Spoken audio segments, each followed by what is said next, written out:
Chapter 9.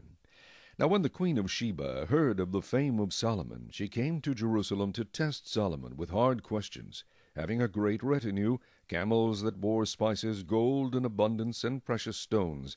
And when she came to Solomon, she spoke with him about all that was in her heart. So Solomon answered all her questions.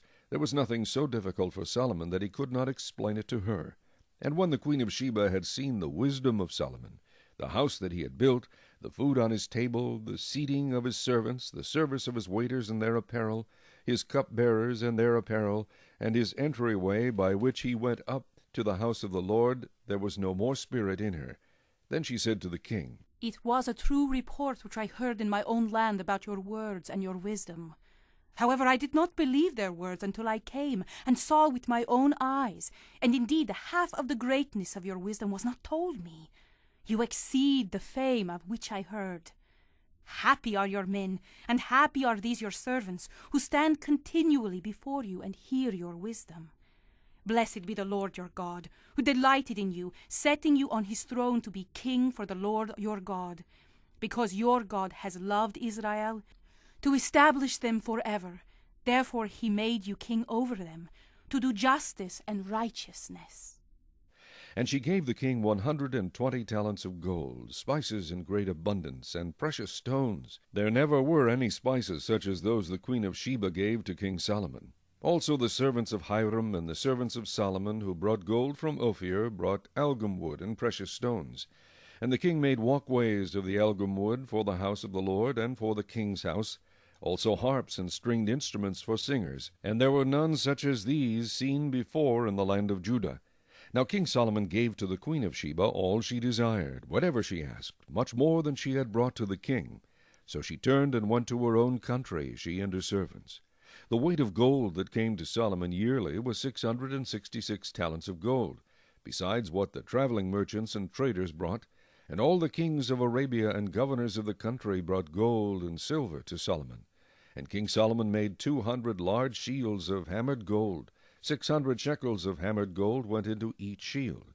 He also made 300 shields of hammered gold. 300 shekels of gold went into each shield. The king put them in the house of the forest of Lebanon. Moreover, the king made a great throne of ivory, and overlaid it with pure gold. The throne had 6 steps, with a footstool of gold, which were fastened to the throne. There were armrests on either side of the place of the seat, and 2 lions stood beside the armrests. 12 lions stood there, one on each side of the 6 steps. Nothing like this had been made for any other kingdom. All King Solomon's drinking vessels were gold, and all the vessels of the house of the forest of Lebanon were pure gold. Not one was silver, for this was accounted as nothing in the days of Solomon. For the king's ships went to Tarshish with the servants of Hiram. Once every 3 years the merchant ships came, bringing gold, silver, ivory, apes, and monkeys.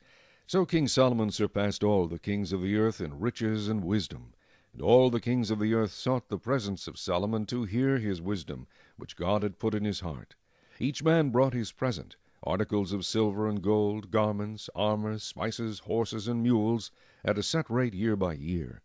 Solomon had 4,000 stalls for horses and chariots, and 12,000 horsemen whom he stationed in the chariot cities, and with the king at Jerusalem. So he reigned over all the kings from the river to the land of the Philistines, as far as the border of Egypt. The king made silver as common in Jerusalem as stones, and he made cedar trees as abundant as the sycamores which are in the lowland. And they brought horses to Solomon from Egypt and from all lands. Now the rest of the acts of Solomon, first and last, are they not written in the book of Nathan the prophet, in the prophecy of Ahijah the Shilonite, and in the visions of Iddo the seer concerning Jeroboam the son of Nebat? Solomon reigned in Jerusalem over all Israel 40 years. Then Solomon rested with his fathers, and was buried in the city of David his father. And Rehoboam his son reigned in his place.